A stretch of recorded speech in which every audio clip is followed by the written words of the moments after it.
Hey, I want to share with you a concept that I've utilized in 20 years of sales, and it's called the ICP, your ideal client profile. So you need to have an ideal client profile because you need to know who you want to do business with.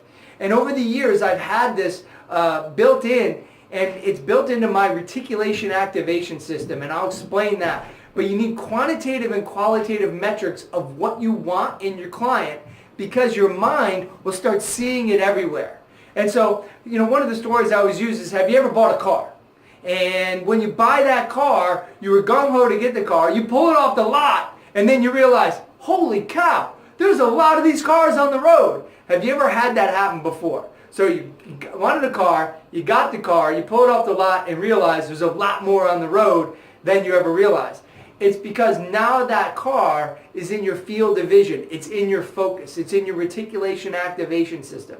When I wanted to marry my wife, I had a bunch of criteria. I wanted a lady that was 5'5" and under, right? Because I'm short. I wanted a brunette lady. I wanted her to make have a great career and make over 6 figures. I wanted, I wanted her to exercise. I wanted her to be healthy-minded. I had all these things, and then poof, my wife showed up.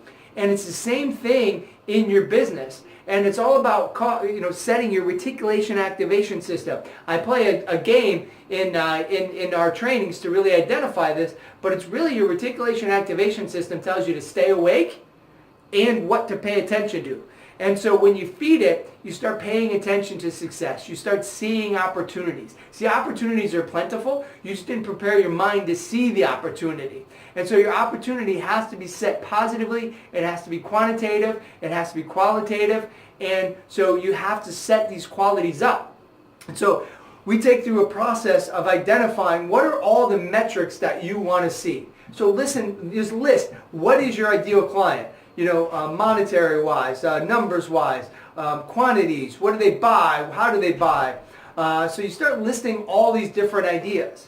And then what you want to do is narrow it down to 5 quantitative and 5 qualitative metrics. What are the top 5 and top 5 quantitative and top 5 qualitative metrics?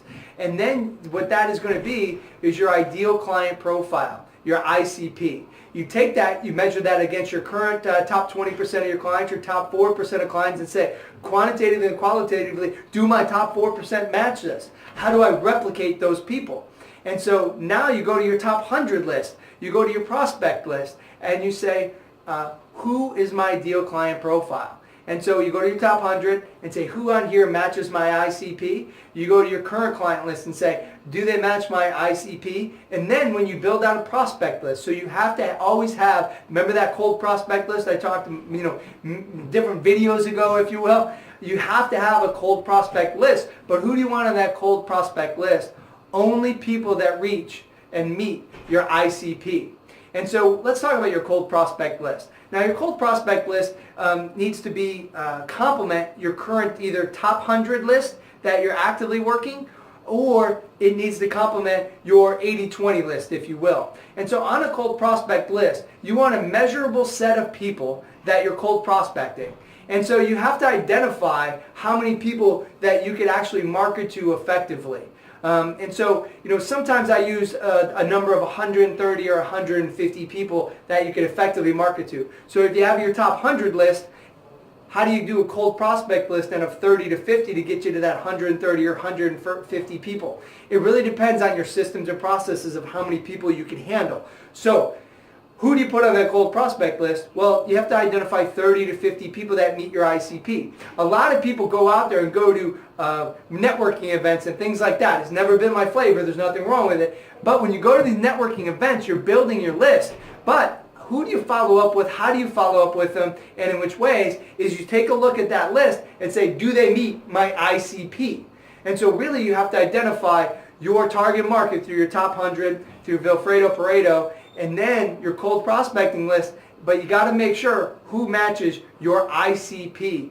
And when you look at your ICP, what you want is to have a number metric to it. I'm not going to go through it on this video, but in our classes we put together a metric so you can measure where does people fall on your ICP. What's their number? So you can provide a score to each one of your clients, to your top 100 list, and your cold prospect list.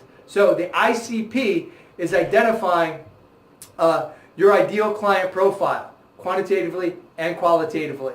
And so go ahead and make sure you're implementing this in your business with you, your salespeople, and your entire staff so they know who is the most important to your business.